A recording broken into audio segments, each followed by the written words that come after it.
Can an intelligent person believe? That's the question. Today, can, would, could an intelligent person believe? I've heard this more often as a statement, as a criticism and rejection of Christianity, than I have heard it as a question. It usually goes something like this. No intelligent person today would trust the Bible, embrace Christianity, or believe in Jesus Christ. If you said anything like that, thought that, wondered about that, or just heard it, then this video is for you. Sometimes the question is asked, or the statement's made, from a sincere interest in knowing how and why an intelligent person could believe. There are many credible reasons to trust the Bible and its record of Jesus Christ. Historical accuracy, archaeological evidence, manuscript quantity, manuscript consistency, message continuity, fulfilled prophecy, the mannishness of man, the philosophical necessity for a personal God, the evidence of God-initiated revelation, the test of time, changed lives, and true Christianity's positive global impact. But all of that is for other videos. This video is specifically on the challenge to, or rejection of, Christianity stated as, no intelligent person today would trust the Bible, embrace Christianity, or believe in Jesus. Dictionaries define intelligent as having or showing a high level of mental capacity, revealing a keen desire and highly developed ability to learn, process, understand, and to think soundly and rationally. Let me say that again. Dictionaries define intelligent as having or showing a high level of mental capacity, revealing a keen desire and highly developed ability to learn, process, understand, and to think soundly and rationally. An unintelligent person is the opposite of that, sometimes insensitively referred to as stupid.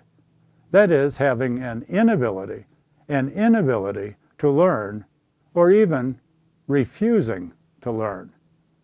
However, an ignorant person, or let me say specifically an ignorant viewpoint, is different from a stupid one. It's simply being uninformed, lacking in knowledge. Nobody wants to be stupid, or be seen as stupid.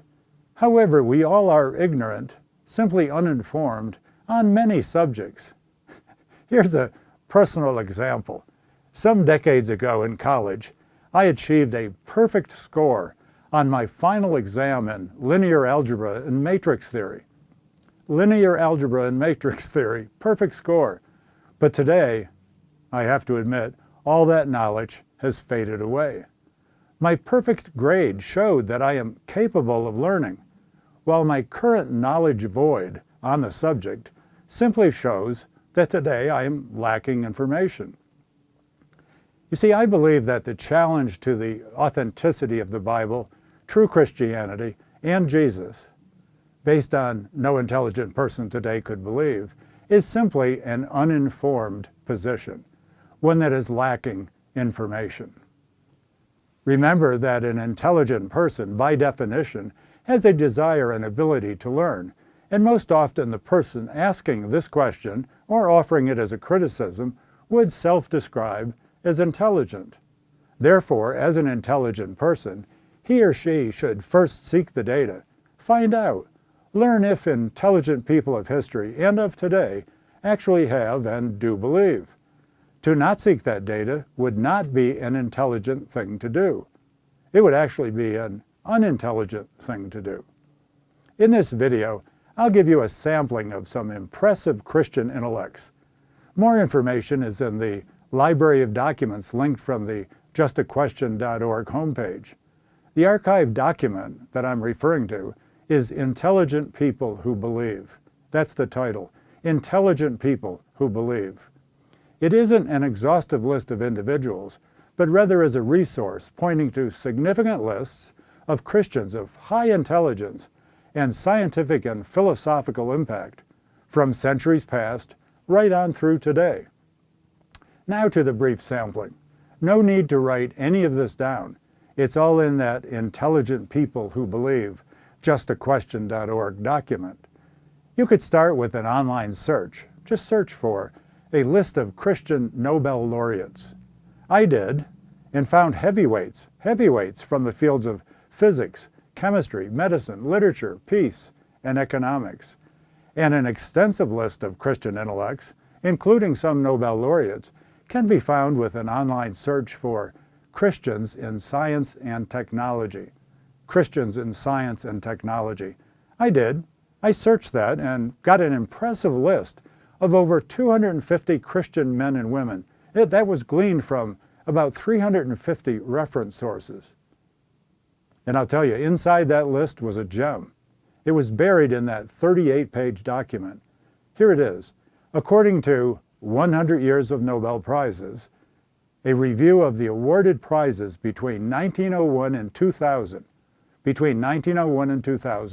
reveals that 65% of Nobel Prize laureates have self-identified as Christian. And in those 100 years, Christians have won 72% of all the Nobel Prizes in chemistry, 65% of those in physics, and 62% of those in medicine. And their doctorates and fellowships, faculty and research positions, affiliations and awards have been from prestigious universities and societies such as the Royal Astronomical Society, Stanford University, the Geological Society of America, Faraday Institute, Cambridge, Oxford, Duke School of Medicine, University of St. Andrews, Johns Hopkins School of Medicine, Brown, Harvard, Stanford's Linear Accelerator Lab, Rice, MIT, the University of Zurich, University of California, University of Cape Town, the Smithsonian Astrophysical Observatory, Princeton, Cornell, Carnegie Mellon, UCLA, UC Davis, Boston's Brigham and Women's Hospital, and Georgetown. Impressive list of credentials. And you can read the stories of about 120 others in these 4 books. They're listed in that document I told you about.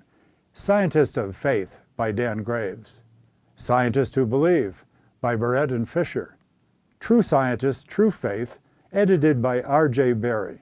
He was the professor of genetics at University College London for 25 years.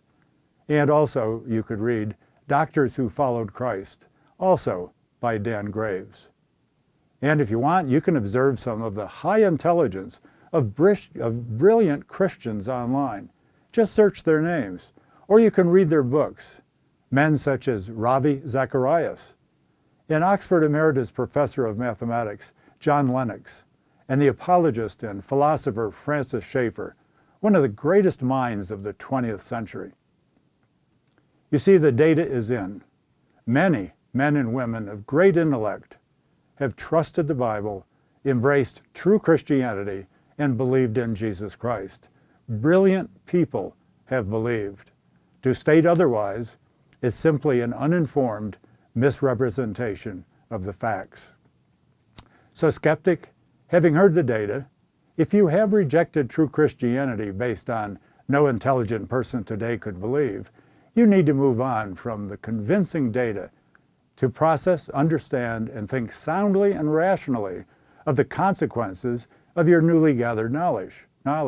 It would be foolish to cling to an old presumption that contradicts the reality of the vast number of highly intelligent people who believe.